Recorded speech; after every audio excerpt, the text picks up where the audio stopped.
আজ আমরা হঠাৎ করে প্ল্যান করলাম চিকেন কষা বানাবো বলে।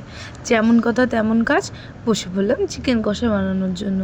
তো দেখতেই পাচ্ছ, প্রথমে আলুগুলোকে ভালো করে ভেজে তুলে নিলাম।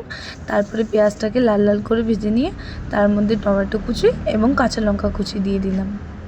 এরপরে অ্যাড করে দিলাম আগে থেকে ম্যারিনেট করা চিকেনগুলোকে আগে আমরা আদা রসুন বাটা, জিরে গুঁড়ো, হলুদ গুঁড়ো আর লবণ দিয়ে ম্যারিনেট করে রেখেছিলাম আধা ঘন্টার জন্য। চিকেনটা কিছুক্ষণ নাড়াচাড়া করার পর তার মধ্যে আগে থেকে ভেজে রাখা আলুগুলো দিয়ে দিলাম এবং সেই সবগুলোকে একসাথে মিশালাম।